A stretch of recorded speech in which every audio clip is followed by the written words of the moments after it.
Hai. Om Shanti, Shanti, Shanti.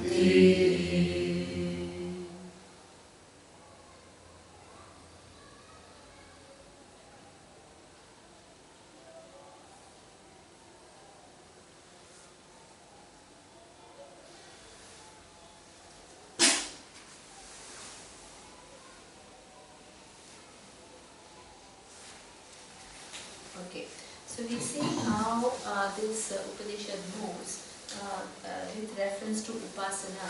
So first it states Rudra. Rudra is what that intelligence seen from his destructive power.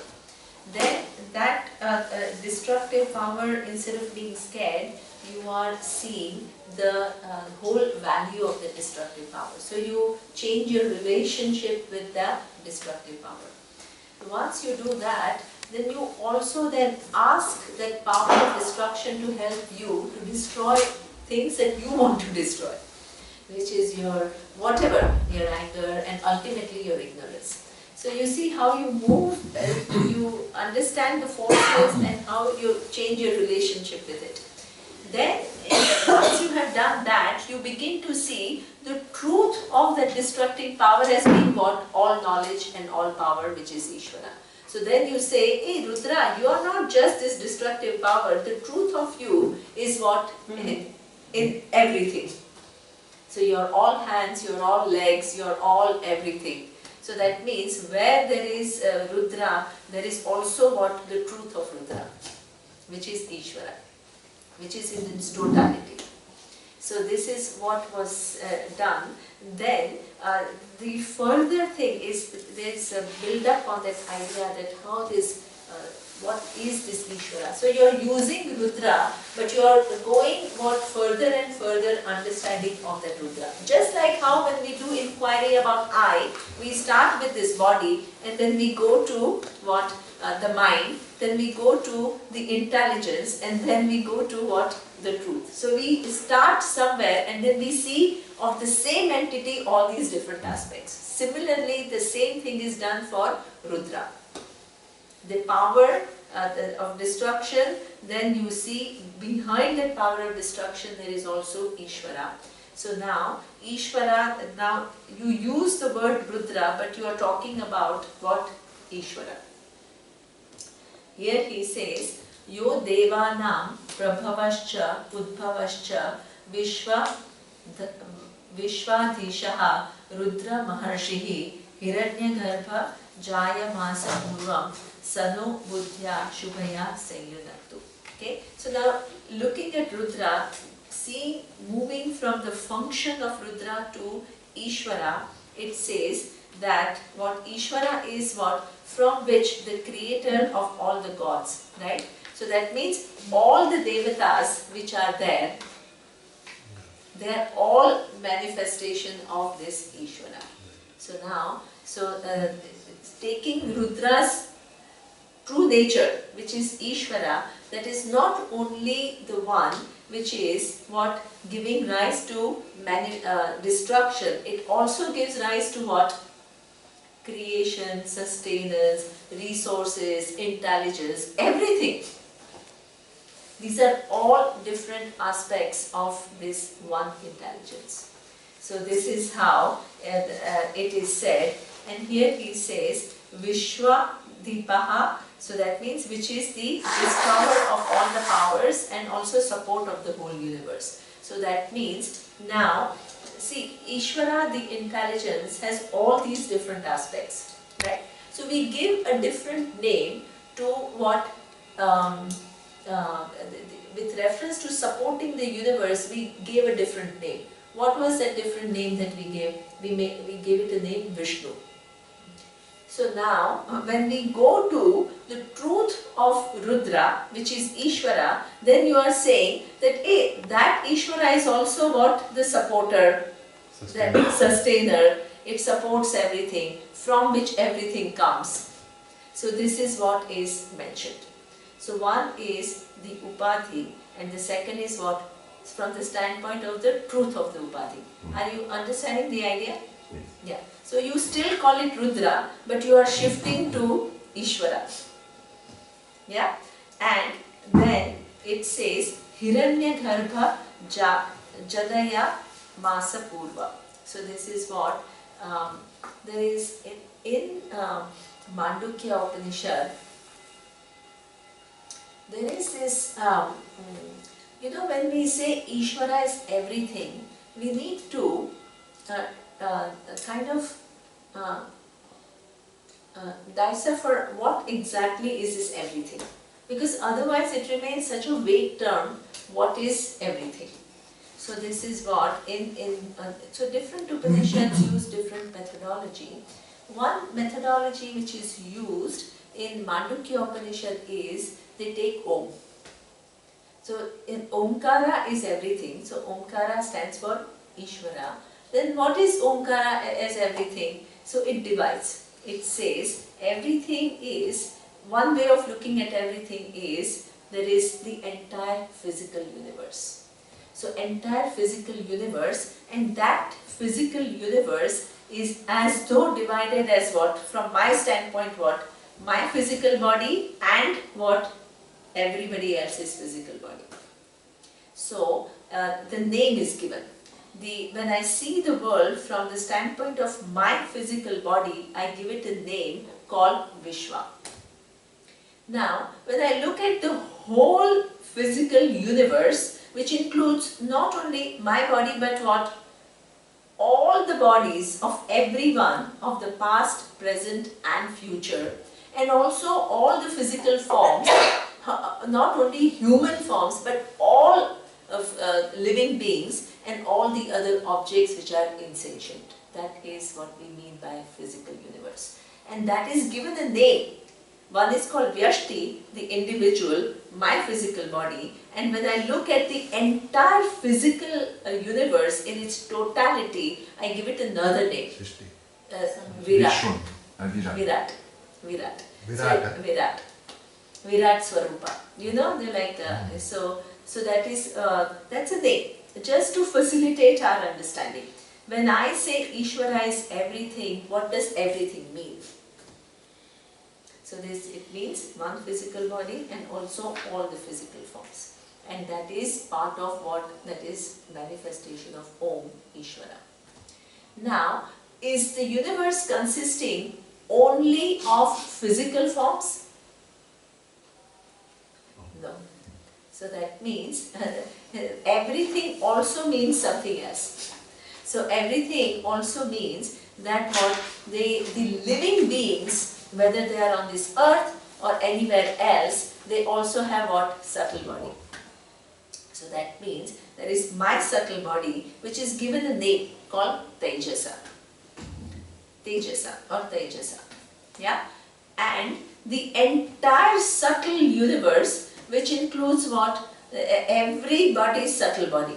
That means human subtle body, Deva's subtle body, every living being has a subtle body. Fish subtle body, bird subtle body, insect subtle body, anything which is living has subtle body. That's why it is able to breathe, it's able to engage in, even if it's the most rudimentary manner, it is still able to interact with the world. Even trees? So, even trees. Trees are all living bacteria. Yes, bacteria, amoebas, everything. So that means then when I say Ishvara is my subtle body, and it is also what? The subtle body that exists among all the living beings, which is what? In the past, present and the future, and that is given a name called Hiranyagarbha. Hiranyagarbha. So here what is said is that this Rudra, when you really look at Rudra as Ishvara, it is in form of what? Hiranyagarbha. That means what? That it is manifesting as the Samashti Sukshma Sharira. Then in Mandukya, just to finish Mandukya, it says, is there only physical and subtle body in the universe? No. There is what? Causal. Causal body. So that means the causal body, which is one person's causal body, is called Vishwa, Tejasa and Prajna. Prajna. So that is the name which is Prajna. But it's not only one individual has causal body, every living being also has what? Causal body. So when you look at the total causal body of everyone, that is given a name which is Ishvara. So that means Ishvara includes, when we say Ishvara is everything, it includes all this. It is at one level what? My physical body and physical body of everyone. This is the definition of Ishvara. Om. In the word Om, you convey the whole meaning of what is Ishvara.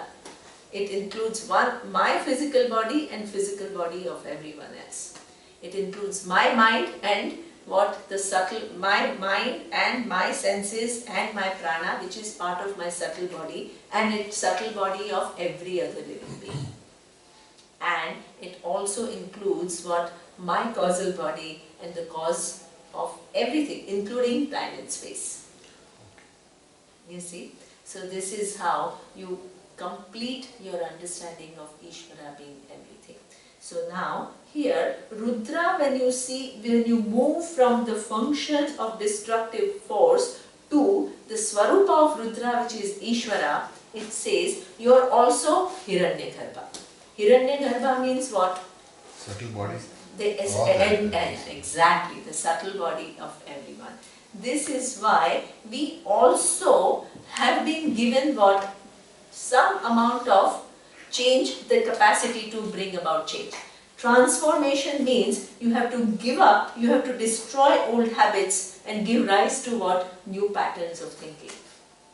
Any creation that you make, so Anna was saying that when she does her sand art and when there is a beautiful image, people feel so uncomfortable when she just destroys it.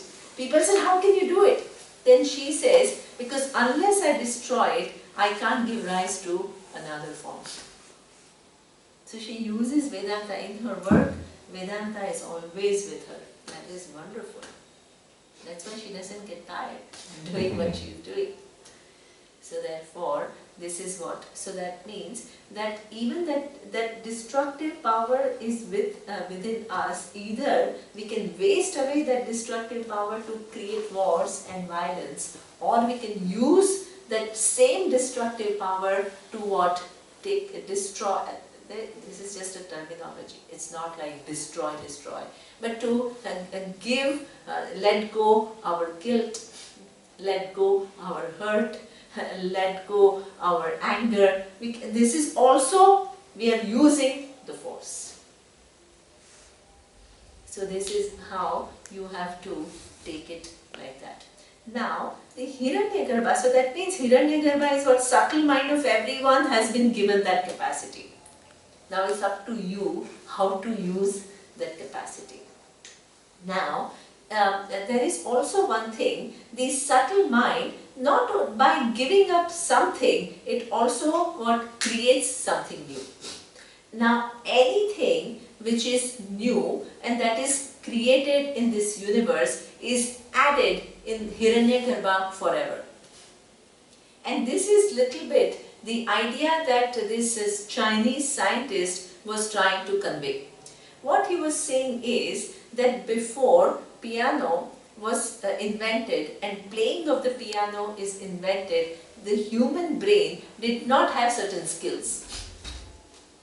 As a result of the discovery of piano, what happened is what? Human skills were developed. It added a common pool of knowledge to what? The common pool from where human beings can what? From which the human beings can draw. Simple thing. Before Newton discovered law of gravity, that knowledge was not available to us. Now, when Newton discovered law of gravity, he added to the common pool of knowledge that human being had. And what people could do? People could draw from that knowledge of the law of gravity. And they used the law of gravity to create aeroplanes. That means he added from his contribution was the basis through which the subsequent human beings were added to it and made further discoveries. This is how any human being collapses a given fact. It adds to the common Hiranyagarbha pool upon which other human beings can build. This is how one person can make such a contribution. Such a contribution to a common pool. Is this what they call the collective consciousness? So this is what they call it. Hiranyagarbha is, collective mind, you can say. Yeah, collective. So that means, so now before Einstein discovered time and space is relative, that was not available to what the common pool of knowledge. Human beings didn't know it. When he discovered it, he added to what? The common pool of knowledge. So that means, and then a lot of things are done subsequently. When Ramanuja discovered some formulas, he added to common pool of knowledge. People are still drawing from that knowledge to understand black holes. So that means every human being can add to a common pool of knowledge. It is always stored in Hiranyagarbha. So there is a very nice, okay, he called, okay.